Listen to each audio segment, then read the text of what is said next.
Forward button. All right, my name's Jennifer Escalera, and thank you for joining us today. It's September 29th, 2016 for our first webinar. Yay! I wanted to have little pom-poms, but I forgot because I was so excited about doing this, that you could finally see us live. We're no longer on the phone, but maybe sometime in the future we will, but we're going virtual now. We're becoming hip to it.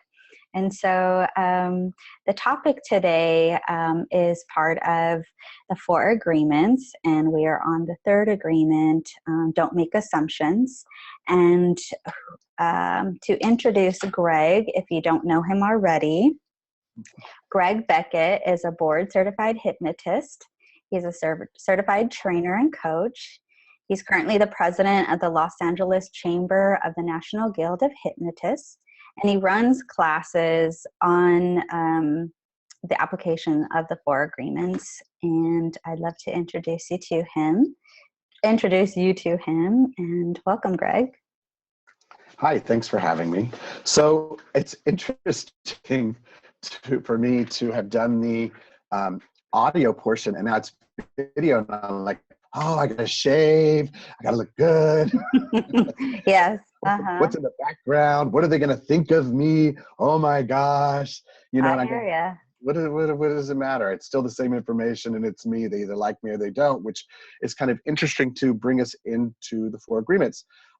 As I always say, this book was very beneficial and still is constantly very beneficial to me. It's written by Don Miguel Ruiz, and when we talk about this, we're talking about my perspective of it and what I've learned and how I've grown. Everybody's going to have a different perspective because everybody's having a different reality. Some of it may be in common. Maybe you have a different perspective that you can share that would be great for us to learn from you. So it's really about us sharing and sharing our dreams. You know, our dream state or our perspective of this book. So thanks for having me. Yes, I don't know where to look. Do I look at the dot on my computer? Do I look you look at the dot on the computer, yeah. Well, that's weird. So I wanted to share some things that I've been using as part of our training. Mm-hmm. If you don't have this, I have my little cards. You can see there. It's the 4 agreements. And so what I do is I've been randomly selecting, so the topic on today, or for today, is don't make assumptions. So I just randomly will pick a card, and that'll be part of our discussion. And then if you haven't picked up the book, the 4 agreements, the book is here. So it's lovely. And maybe you've already caught up to the 3rd agreement. So we'd love to get some more interactions today and get your questions. And I do want to highlight some things that I agreed to that we would discuss today. So one was to discover mistakes that you may unconsciously be doing to make your life harder, like being afraid to ask for clarification, blaming others for making your life harder, believing you have to suffer, or drawing conclusions that your assumptions are the truth. And then we'll try to go over, or we will go over, some practical tools about building trust, confidence, and ease, so you don't have to keep assuming people know what you want, feel, or need. And yeah. So let me start with a card. Oh, okay. Is that okay? Yes? Sure. All right. Before I started the recording, I announced that I'm a little all over the place today. So if I seem a little scattered, welcome to my world right now. It'll just make it more fun. So don't assume. Okay. So the card I picked was communicate with clarity. Yes. So can you tell us a little bit about communicate with clarity? Well, if you take all of the 4 agreements, it's really about communication, whether it's what we do, what we say, how we react. And the more you clarify, the easier it becomes as you build that muscle of clarification, of knowing what you want and being able to ask for it and being able to say no. You know, communication is everything, actually. We communicate all the time, whether it's verbally, non-verbally, our energy, whatever it is. There's constant communication with everything around us, whether it's inanimate or live people. You know, it could be a chair. We're just having communication with that chair, and that sounds really weird, but it's standing there. We're having to move around it, or it's in our way, or whatever it is, you know. So there's communication everywhere. And if we clarify what we want and are clear about what we want and ask for what we want, then it makes life a bit easier. Now, some people may say, but it's hard to ask for what I want. Or it's difficult to know for what I want. Yeah, you know, if you don't work a muscle, it gets pretty sore, and you just got to keep working that muscle. And if it's something that you've never done before, it's oh my gosh. For some people, it's frightening. For some people, it's exhilarating. Everybody's different. What if you're not even there at the muscle? What if this is a learned behavior, or it's generational stuff? Maybe you learned it from your mom, or you're talking about this, the not asking and the not, right? Correct. I'm talking about it being that muscle being starting to ask. Right, but if you don't even know how to ask, how do you get into that space? Well, I think for me, I was in such misery that the alternative was less scary. Yeah. Because we're here to learn and grow and evolve, is my viewpoint of this lifetime. And there's things or challenges that are ahead of us that scare us. And some of this is my perspective of that fear is, quote unquote, a sin, the only sin, really, because fear is judgment and everything else. All those insecurities come out of it, right? So a lot of not being able to ask or even know how to ask is out of fear.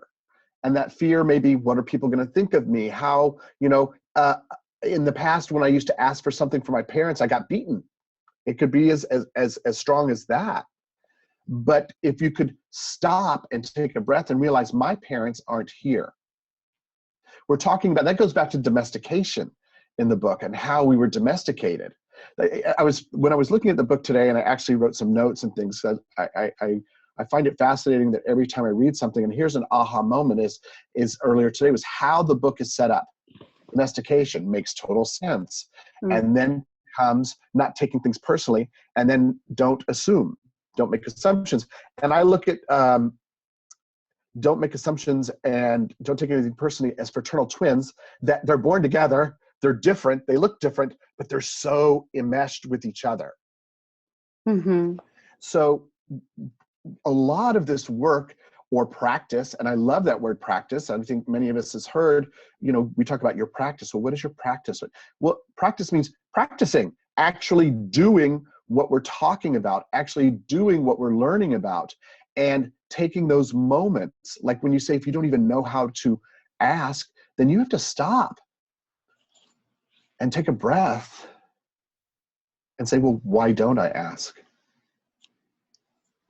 How do I not know to ask? So you can't not know to ask if you know to ask that question.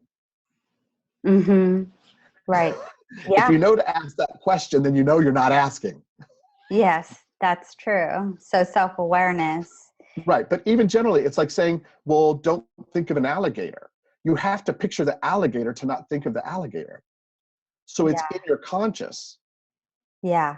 So when you ask, what if you don't know even how to ask? That means you know how to ask. There's just a fear of what might happen on the other side of asking. So how does breaking from the assumption, like let's say you're assuming that this person's feelings are going to get hurt, or you're afraid that they're going to be mad at you. You're assuming that they're going to be mad at you if you tell them that you need something, or you want to tell them that you're upset about something. Or they're going to leave you. Or they're going to leave you or reject you. Yes. Wow. That's a big one. I know it's scary, and I've come to the point, if they leave me over asking for something, then were they ever really there? Were we Yeah. ever really together? Were we ever really friends? Do they really know me? If I'm starting to allow myself, look, a lot of us live our lives or have lived our lives, and I'll use me as an example, wanting people to like me, especially when I was much younger. It's about, what do they think of me, and wanting them to like me. And as I've grown and let me tell you, these 4 agreements, I live them as much as possible. And then each time I'm going, ooh, I'm not doing that. I need to grow more. So it's again, the practice of growing and doing. So, as I began growing, my confidence of knowing who I am and asking for what I need, it was okay for someone to say no. Just like it's okay for me to say no, or for me to say yes. But it's, again, like a lot of the things you read, if you don't start, you're in the same place. If you don't ask, you're in the same place. This life is about change and movement and growth. So the more we don't ask, the more we stay stagnant. Now, let's say, for instance, I have someone that I need to ask a favor of, or I need to tell them something, and I'm afraid it's going to hurt their feelings, so I don't do it. So that means I've decided I want to continue to suffer, number one. Number two, I've also decided to limit their growth. I've decided to limit their options. And I've decided to start being in charge of their life, which I have no right to do. Right. So by holding back, it's limiting everybody. So if I ask what I want and they say no, then it's my choice to take it personally or not. And I do that's just somebody in their reality said, no, that doesn't work for my life or my dream, but it might work for yours. So how do we find a compromise? Or, if it's a personal relationship, or if it's just a yes or no, can I get in front of you in line? No. But I only have 1 item and you have 12. I understand that, but no. Okay. For all I don't know what's going on in their world. Their world might be, it's only fair that we do it as the order that we showed up. Why do you think you're more important than me? Or, oh my gosh, my baby's in the car by itself. I shouldn't have done that, even though he's 12. Right? Yeah. But right. I've got to get out there before something happens, or I'm late for work. I just can't do it. We don't know because we're not in their reality. Right. We only have our own. So I want to take a minute to give space for anyone who has a comment or who's experienced this. And if you have a question about how to handle a scenario like this, or if you want to share how you've overcome making assumptions, just use the chat. This chat, just say something. Hi. Maybe more than a hi, but okay. All right. So no questions, I guess, for now. I guess they're waiting. So there is no question, is what you're saying? So I get to keep talking? You get to keep talking, Greg. Yes. Yeah. Let's hear your wisdom. What I find really interesting about assumptions is we make them all the time. All the time. Oh, yeah. I can sit here and I haven't looked at the thing, but it could be that it's just you and I talking and maybe 2 people. That's an assumption because I haven't looked, or there might be 500 people. I don't know. But the other part of it is that there may be 60 people that signed up, or 1 million people that signed up that's going to get a copy of this video. Yeah. So if I assume it's just you and I, or sometimes, or if it's 3 people, 3 people, 12 people, 15 people, it might be 5 million. Who knows? I mean, that's all assumption too. So why worry about it? We can only go up to 5,000, but people can get this on YouTube or whatever it is. Yeah. So you never know. You don't know. Making assumptions is about making something up without asking questions to make it a reality, or make it make sense for ourselves, so that we're right and somebody else is wrong. Yeah. If someone says, oh, let's say I have a kid in middle school, and someone comes up to me and said, did you hear what the teacher said to your kid and how they treated him or her? And I'm like, no. And they tell me. And I'm like, oh my gosh, that's horrible. So I'm taking an assumption that they're telling me the truth. And I go in and, how dare you talk to my kid that way? And, or I go to my kid and say, how dare you, whatever, and without hearing anybody's story. It's an assumption. Whereas I can ask both parties what's going on and then make a decision. Right. There's just, assumptions are constant in our lives. And we always have to defend our assumptions because it makes our reality more real. Our thoughts, our dreams, so to speak. It makes it more real. And what's really great, which I think we've all been in this situation, birthday gifts. Or holiday gifts, or just because I love you gifts. And they get you something. Or Valentine's Day. Or Valentine's Day. Yes. Or anniversaries. Or, well, you knew it was our anniversary. Well, no, I didn't. I don't remember any dates. If you reminded me, but then that means you love me less. Why would it mean I love you less? I show up every day. I cook breakfast. I bring, I take you here. We do this. Why? Because I forget a date. Everything else is out the door. Everything that I do. Yeah. Right? Or whatever they do for you. But when we get to gifts and things like that, oh, why would they buy this for me? I would never wear this. How did they know? Maybe they would love to see you in it because they think you'd look beautiful. Or they got you yellow roses when your favorite is pink. Well, my favorite is pink. Well, no. Or yes, I do, but they didn't have any, and I just wanted to get you something because I care for you. It's not always about the favorite. Right? Right. And you should know better, okay? I should know better to what? To make sure the doors are shut and locked or whatever it is. Well, maybe I should have, but I didn't. And, I apologize. And now I know that it makes you feel unsafe when the window's cracked, even though the screen is on. Right. As we get to know each other. Who knows? And dating and friendships and all of that is about building relationships by asking questions to know who they are. It's very interesting. I have someone, and I have the same test for me. They're my best friend, or, oh, I'm so in love with this person. What's their favorite color? I don't know. Where did they grow up? I don't know. Do they have any siblings? I don't know, is sometimes the answer. And I'm like, well, how can you be in love with someone that you don't know their favorite color or anything about them except that you had a good time? Is that in love? Or is that, oh my God, I had cool feelings and they make me feel good right now, so let's investigate more. Right. Might be someone that likes purple and paints everything purple in their house, but you've never been there, and every piece of furniture, walls is purple, and you're in love with them already. Yeah. Because you make an assumption based on the date or a couple of conversations that they're perfect for you. Yeah. Right. And I'm laughing because I think, especially, we've all done it at some point in our life. Oh my God, they're great to work with. Yeah, you've only had a phone conversation. You haven't really sat down to brainstorm. Yeah. Whatever. The romantic part of it.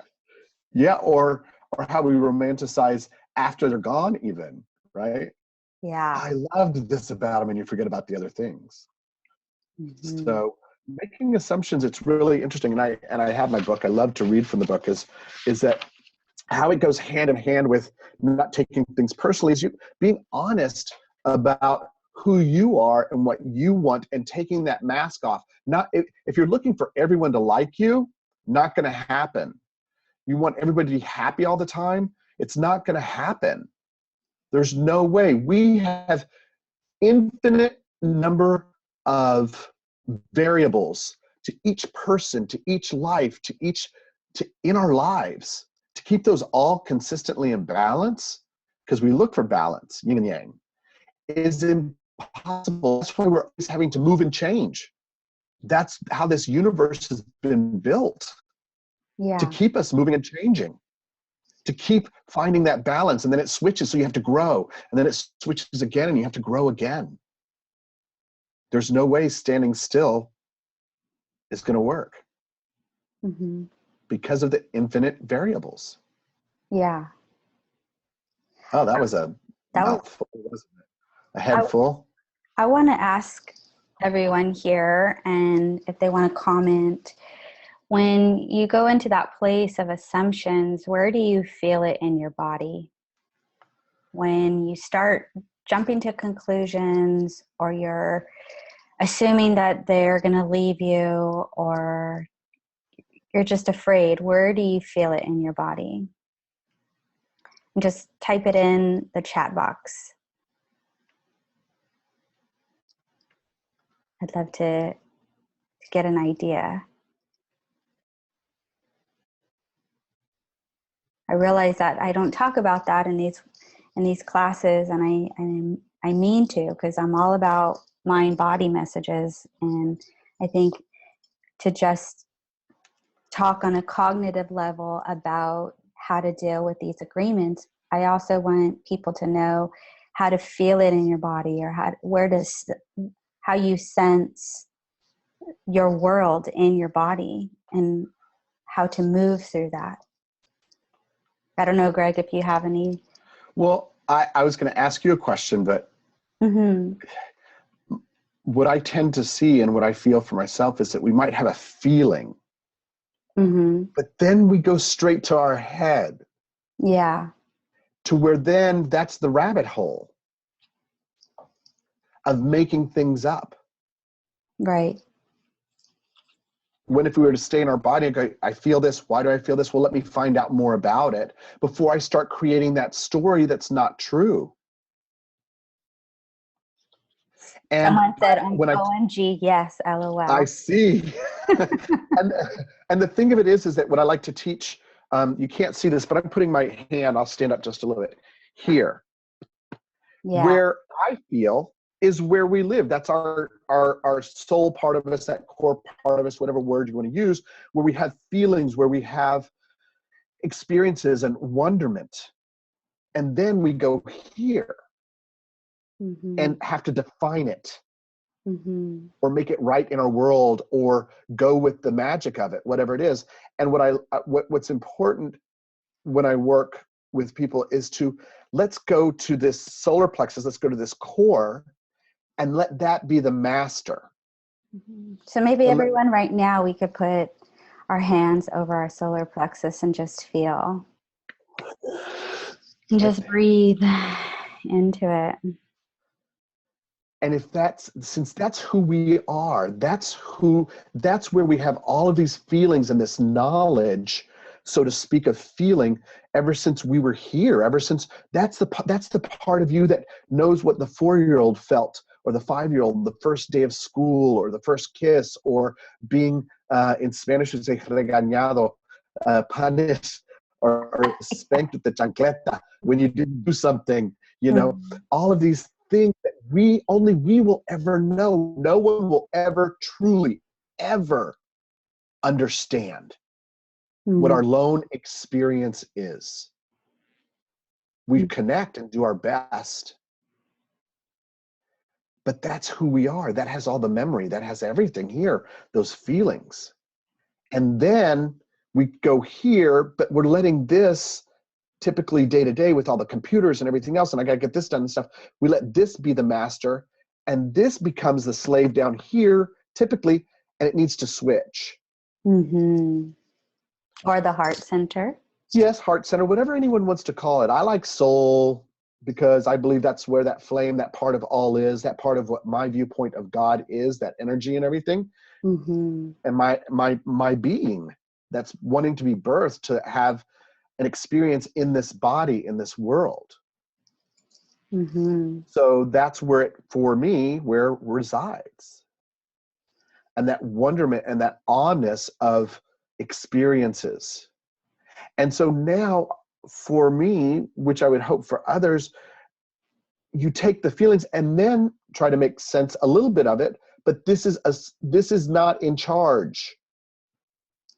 This is not in charge. And I'm not saying I have a feeling, I'm going to run to it. No, it's just have the feeling and then process, but not the rabbit hole of what it all can mean or not mean. Oh my gosh, they said this means that. That's an assumption. Ask them, oh, is that what you meant? You said you're going to the football game. Does that mean you're not going to my family's wedding? No, the football game is actually a different date. Or yes, that's what it means. Can I understand why you made that choice? Mm-hmm. So or you forgot. How could you forget? Like sometimes you assume like your partner or someone in your life, they forget something and then you jump to conclusions or you assume that it's because they don't care about you. There's this measure of how much they love you. Based on what they remember. Based on what they remember. A date, yeah.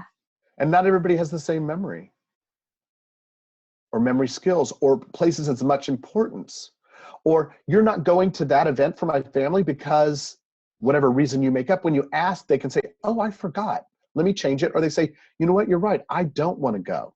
So that's a whole nother discussion of what's going on with the family. It might not even be you because they may be just so in love with you, but why they feel uncomfortable in the family, and it might be their own lesson to learn how to be better. But if you don't ask and you just say, you're not going to go, then goodbye. You know, okay. Everybody lost an opportunity. Right. So let's say that someone was supposed to call you at 4:00 and they never called. Or you get so anxious because you're assuming that they forgot or they're with someone else or you're not important. And you end up calling them like 10 minutes later, all in a frantic. Why all in a frantic? Because there's the question right there. Why all in a frantic? Because let's say you're assuming the worst. You're assuming that they're with someone. Why are you assuming? But why is someone assuming the worst? Why can't they call and say, hey, it's just a reminder. I'm here waiting for you. Is there any issues going on? They might say, hey, I'm just stuck in traffic. Okay. Or they might say, I was in a car wreck. Or they might say, I forgot altogether. I had that happen to me about a month ago. I was meeting someone for breakfast, a good friend of mine, and she's always calls the day before to confirm, but I don't pay attention to that because I just make the assumption that they're going to be there, right? That's an assumption on my part. She wasn't there. She says, hey, I'm so sorry because I called. I said, you know, it's about 15 minutes. You know, you're not here yet. Are you stuck in traffic or something? I forgot. And I'm like, okay, because I come from the belief system, or from my viewpoint, I'm always at the right place at the right time. Mm-hmm. Doing what I'm doing and saying what I'm saying. So if someone doesn't show up, then I have something else to do or somewhere else to go or sit down and enjoy myself. My happiness wasn't based on her being there for breakfast. Right. And she assumed, she says to me, we both assumed, I assumed she'd be there. And she says, you know, I always call to confirm. Mm-hmm. And I said, really, I don't think about that. And that's okay. It's okay that you call to confirm. She goes, well, if I don't call to confirm, I've forgotten. I'm like, well, I'm not going to check on you and I'll show up. And if you're not here, okay. And if you're here, okay. So I'm telling her I'm okay either way. Yeah. Right. So instead of going into that anxious, nervousness, stressful body, mind stuff, you're saying to just, you're in the right place no matter what. And to just fill up that time to do other things that you enjoy, or maybe you got other if I made time for that breakfast, I can enjoy a breakfast alone. Who knows who I might sit next to or meet, or a delicious meal, or instead run other errands or whatever, a multitude of one of those infinite variables that I have opportunities to do. I think about higher power. I think about higher power, universe, whatever word, God, whatever someone wants to use, has so much more possibility than that my mind can conceive. Mm. Yeah. This is not what happened, but let's say there was a 7-Eleven next door. I bought a lotto ticket since I was there and she wasn't coming for breakfast. And 3 days later, I won $500,000. Mm-hmm. I would have never gone to that lotto store to not have breakfast, you know what I'm saying? You don't know. Right. And everybody assumes the worst. How come no one assumes the best? Why is it always bad? I like that one. I'm going to type that in. Assume the best. Yeah, why do we, if we're going to assume, which is not, but why assume? Now, if you always assume the best, you'll be a lot of disappointment, I'm sure, too. Because you assume the Right. best and it's not, but I'd rather assume the best than be frantic worrying about things that never happen. Mm-hmm. At least that's a happier viewpoint if you have to assume, but I'm not promoting assuming. Right. So the next card that I picked up was let your life be transformed. Yes. And I kind of see that as what you're saying, that instead of going into that hyper stress, overwhelm, that you can actually create a life that transforms into this beautiful little butterfly Hi, little butterfly. instead of it just being in the Right. Here's the thing. Everyone that listens to this, that's on the call, that's here, is looking for something. Whether it's just, hey, I was curious. Hey, I'm having issues. Whatever it is, everyone's looking. If you talk about transformation, let's say growth, change. They're Mm-hmm. all cousins of each other, those words. And that's what we're here to do, is to evolve, to transform, to change. So it takes a practice, and it could be ever so slight. Pick one thing. I choose to ask questions instead of assuming. For one day, you'll be shocked at how many times you make assumptions. Yeah. You'll be shocked. I'm shocked. I posted that on the Facebook, if,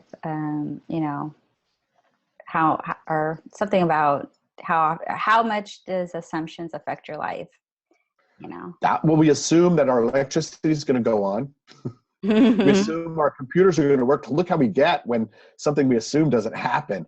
My computer didn't turn on. What's wrong? What's going on here? Everything. Our lives are set up on assumption. So let's at least look at our relationships, Mm-hmm. not take them for granted like we do everything else. Right.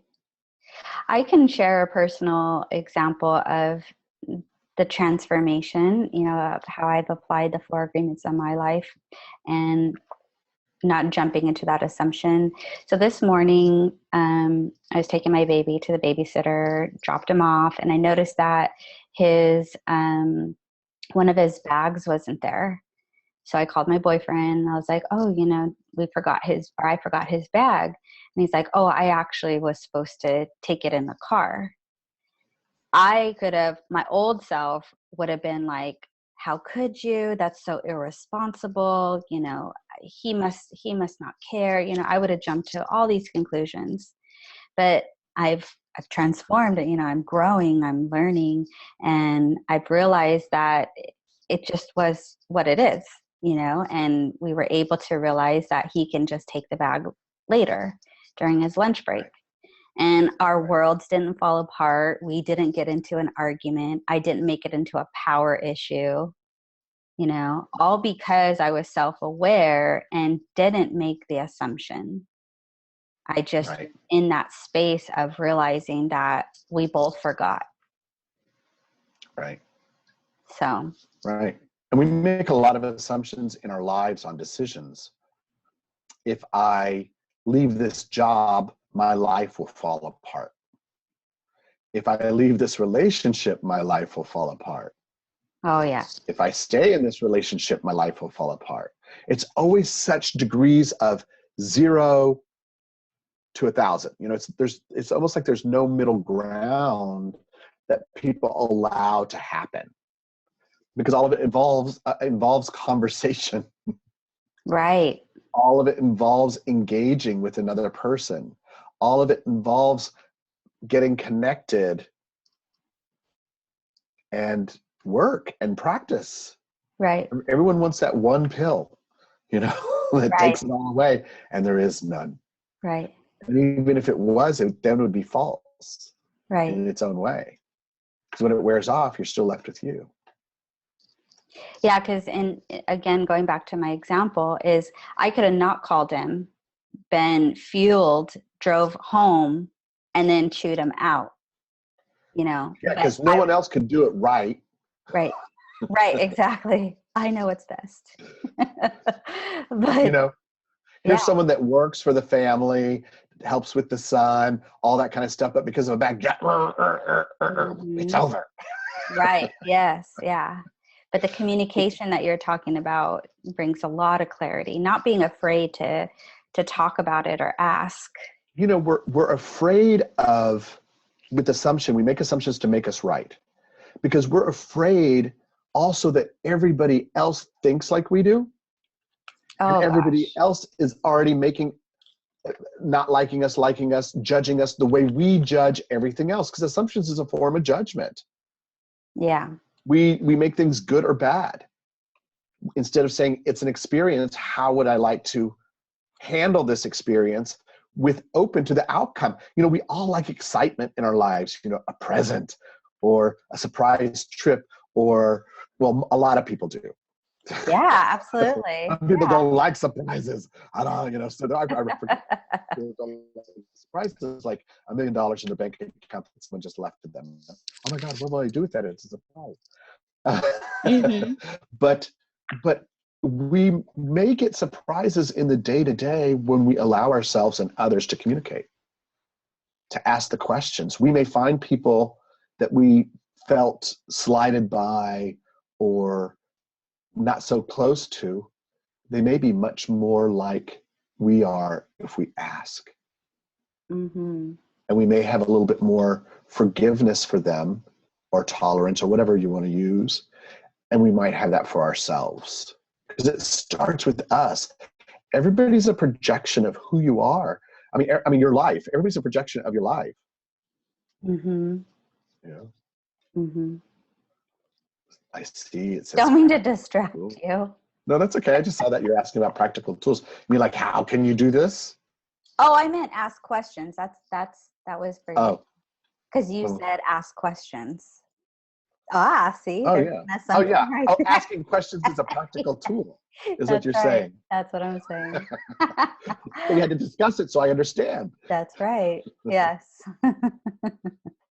So that was for everyone to take, into mind that a practical tool to make your life easier is you just have to ask questions. The And practice of it may asking be questions. it may be nervous. It may be very nerve-wracking. It may be scary for some people to ask questions that they never have. But Right. how are you feeling by not asking the question? How do you beat yourself up for not doing something that you felt you should do by the master, let's say, and the slave said, no, because you let it be the master. No, because they'll think of you different. They'll think that you're dumb. They'll think that you're this. They'll think that you're that. Blah, blah, blah, blah, blah. When here was saying, you need to ask. Mm-hmm. You need to stand up for yourself. You need to honor your life. You need to grow. It's time. Mm-hmm. You know? I have another card. Ooh. This one says, be yourself around others. With a funny little hat. I love the hat. Is that like a lampshade? Yeah. Yeah. And that's so true. We make assumptions and don't ask questions because we're not being ourselves. Mm-hmm. We're being who they want us to be. Don't take anything personally. I love talking about, people that nobody likes me. Do they know who you are? Do you like you? Right. If you don't like you, what would you change to where you would like you? Like, are you giving? Are you caring? And there's another thing about, doing things so people will like you and not being authentic, like always giving gifts and trying to buy people to like you when just being yourself is enough. Sometimes being yourself is the gift that you give to people. And I sometimes have a challenge with being spiritual in my practice with clients, or when I'm at a party. What do you do? I'm a motivational hypnotist. And then I start talking about soul and all of this. And what if they don't, what if they, and I have to learn. Oh gosh, yes. But maybe what's really been interesting, what the lesson has been for me is later on, someone will say, oh, I started going to yoga, or I started doing these things. And I would never have thought them to be that way. I made an assumption, or it was my own fear of not being myself. And then I was, and it gave them permission possibly. Because I know people have been themselves and I admired them, and it gives me permission to be more myself. Mm-hmm. It's all a give and take. Everything's a give and take. It's a part of those infinite variables. Yeah, yeah. That we have no control over as far as what variable is going to show up. It's how we react to them. Right, right. Choose to react, or choose to not assume, choose to ask questions, choose to not take it personally. You know, if you're yourself, you'll find more people like you, attracted to you. Like attracts like. If you act like somebody else, you're going to get more people that are like who you act, and then they aren't going to be what you like, because that's not who you really are. Right. Someone commented a while ago when we did the little exercise about feeling in your body, and they said, I feel it in my chest, feeling like I can't breathe. So what I would say to that is, if it feels heavy in the chest and if you feel like you can't breathe, then you need to take some longer, deep breaths. So yes. What I find interesting is when someone's saying, I can't breathe, it's really tends to be because they're spinning a story in their head, mm-hmm. which connects to their chest, not it's not down below to their core. It's here, and it ends up being short breath. Oh my gosh, how can I do that? It's a spin. Mm-hmm. Now, what's really interesting, I wonder if I can back up and demo this. I have a little something in my hand, and I'm going to back up. This is a really cool thing, because what happens tends, when it's that shortness of breath and things, I know you can't see my face, but you can see my hands, and that's what's important, is that it's the brain, it's all the brain with the same thought pattern, and they clump up, and it becomes overwhelming, and it becomes a habit. So if you take something like your cell phone or a pen, and you start moving left to right and taking breaths, moving both hands, right? Left to right. Can you see that sort of? Yes? Yeah, you can see it. Yeah. And take a breath and say, these are just thoughts. And what happens is you start spreading the brain pattern out. It doesn't stay in such a strong line. Not the brain waves, but what do you call it? I'm at a loss for a word, believe it or not. But and what happens is you start using your left and your right. Okay. So it starts using both sides of your brain instead of allowing everything to clump through. And it could be a pen or pencil. It could be, anything. Or sometimes walking, it's that left, right, while you're having that feeling. Yeah. And taking deep breaths. Good. This actually works. Yeah. And you put your arm all the way out, as far out as you can go. And it helps. Yeah. Really good. Thanks, Greg. That was awesome. Yeah. So what, is there a name for that? I want to put it in the chat. No. I'm going to just put no. mind, body. Yeah, use something in your hand from left to right to start using your right and left brain to help relieve that, and tell yourself this is just a thought. It'll go, because we're allowing the slave, to take over. Right.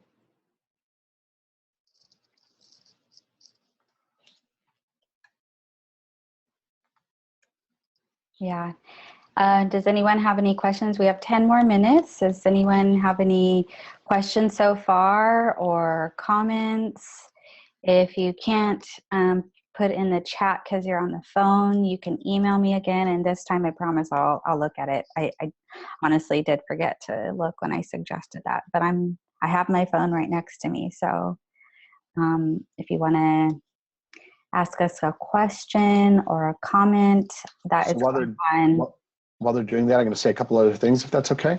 Yeah, absolutely. It's a repetitive topic in the Four Agreements that humans are addicted to suffering. Mm-hmm.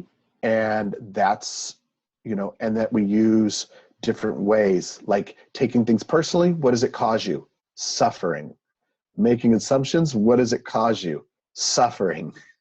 Mm-hmm. Not doing your best. What does it cause you? Suffering. Right. Right? Mm-hmm. All of those things, along with being impeccable with your word when you're using your energy towards wrong things. What does it cause? Suffering. Because it causes all that mishigosh. Yeah. Is a nice word about in life, and we think, what do we turn into? Everybody, I'm not taking sides or anything, but or any of that political debate, everybody turned in to look for a train wreck. Right. Either side, whatever you're on, you're both looking for a train wreck. You're wanting drama to get out of your own drama. Right. And what sells on TV, the reality shows and stuff, it's drama. It's drama. But yet that doesn't complete us. That doesn't give us calm. That doesn't give us the sense of strength and well-being and caring for ourselves. I don't watch the news, personally. I watch a little bit. I want to share a comment. Someone said, left to right reminds me of the sign of the cross. Crazy. There's all sorts of things. I was thinking about, I was raised Catholic, so I was thinking about how they used to bring the incense and stuff and toss it around. And then I realized, because I do smudge my office and my house with sage, and they say that it takes out 90%. Yes. That's my sage. is my sage. Yeah. But it takes out 90 some odd % of the bacteria in the air. And I started thinking, well, I always thought, and I don't know why you start thinking these things, because you're raised to believe something. Mm-hmm. And you go, oh, I thought that was just because for God and spirit and, the incense and stuff. But truly, if you think about way back, there wasn't any health care. There wasn't penicillin. There wasn't any of these things. So, they're just trying to keep everybody healthy to go out and make more money. Right, I know. Where they congregate, let's put some smudging so the bacteria doesn't get the priest or whoever, sick. Right. Oh, very interesting. Yeah. I learned something new. And the other thing I was thinking about was a lot about sin, or what was considered sin, or against God. And what I find fascinating is, had they told me that part of God within me, that part that has these feelings, that's trying to be birthed into this world to grow and change and feel good and experience, if they had explained to me as a kid that I was sinning against myself, mm-hmm. instead of something outside of me that's out there in the netherworlds, in the heavens, that it was actually against myself, it would have given me a lot different perspective and probably more interest as a kid, because it was about me. Right. Another comment, I just want to say thank you for taking a moment and taking a deep breath earlier in the webinar, and everything that was said after about the memories we have. It was really beautiful moment for me in my office. Awesome. Thank you. Yes, thank you. Thank you. Very, very kind. That was awesome. I mean, I just want to say, because everybody that's on here has their own dream, their own life, and has their own challenges and stuff going on. But again, there's so much more out there and possibilities. It's limitless. It is. There's abundance. Yeah, and we're limiting it. I like to think outside of myself. I think about God being within me, and that God, which is universal energy, can create all of this. There's more for me. Yeah. There was a time in my life when I thought about not being here. Yeah. A long time. It's been a number, it was way back when I was younger and stuff, about not being in this world. And fortunately I am. And then there was a time that finally, instead of saying I don't want to be here, why am I here? I said, oh my gosh, let's see what's going to happen next. Mm-hmm. Get excited. It started to get more exciting of, oh, okay, that was interesting to go through. It made me grow, and I'm so much better for it. And we need to take the the good experiences and the bad experiences, just say all experiences, be grateful for both of them, and change the story of my mother didn't understand me, my dad didn't understand me, this happened, that happened, because whatever happened behind in the past is what's created who you are. And if you're liking who you are and liking where you're going, you have to be grateful for the other stuff too. Mm-hmm. Don't get to choose, pick and choose what you're grateful for. And some things are horrific if you put that judgment on it. I'm not minimizing experiences, but what can we take of it? Right. Right. You know, and it's not that one's worse than, you know, it's just is. I have one more thing I wanted to share. If you are on my mailing list, I put in there that I was going to add a special little bonus for the callers. And this is actually for women only, so for the ladies only. Sorry. So if you are right now on the call or you're sharing the screen with us, some of you may know I'm starting a new monthly subscription. It's called the She Rocks Club. And this monthly subscription is for women or ladies, girls, feminists, whatever you want to call us, who are interested in the healing powers or the healing properties of crystals. And so if you're on the call today and if you want to join, I am offering the first month to be free. So in order to do that, I need you to send me an email it'll expire at 2 o'clock. So it's going to be 1 in a little bit. So if you're on the call right now and if you want that first month free, go ahead and email me at jenescalera@gmail.com. And I'll need to see that you get the email or that I get the email between now and 2 o'clock, and I'll sign you up. I also have a private Facebook group. So if you want to join now, you can do that for free. It's not going to be free forever, but because this is new, I'm just kind of seeing who's interested in this. I'm not making assumptions. So I'm actually trying to gather who's really interested. And like-minded rocking ladies. Right-minded rocking ladies. That's right. So I'm going to, let me open up that Facebook page. And I'm going to put it in the chat. And you can use that link to sign yourself up or to be added. Oops. I hope you could still see me because my screen just went somewhere. I see you. Okay, good. I hope you guys can still see me. I'm sure you can hear me if you can't see me because I don't know where my screen just went. Just give me 1 second. My computer is running super slow. Okay, there we go. And I'm back here now. So, wow, it's going so slow. All right. So while I do this, Greg, is there any last minute things you want to share with the world, your beautiful wisdom, or how you continue learning more about the work that you do and how you change lives, or what's going on? I feel like I just facilitate them changing their lives because no one can change anybody else but themselves. Yeah. And that's important when you think about assumptions and when you're afraid to ask somebody something, or you think your love will change them or whatever. It's all up to themselves. I put in the chat box, you can find my email, my website, my phone number. So it's greg@hypnosisla.com. Hypnosisla.com is my website, and 310-288-7865 is the number that I can be reached. I'm here in Los Angeles. I do Skype sessions, all that kind of stuff. And if you happen to have a group of people that want to work on the 4 agreements or anything else, and feel free to reach out to me.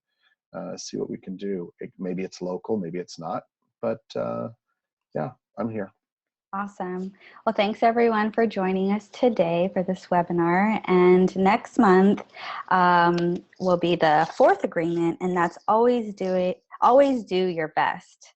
So you have the month to read that chapter, come up with some ideas or questions.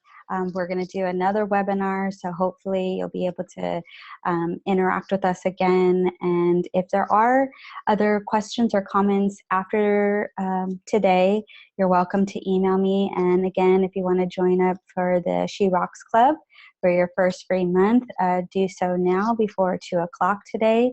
It'll expire. Otherwise, we will see you next month. Have a good one. Thanks, everyone. Bye. Bye.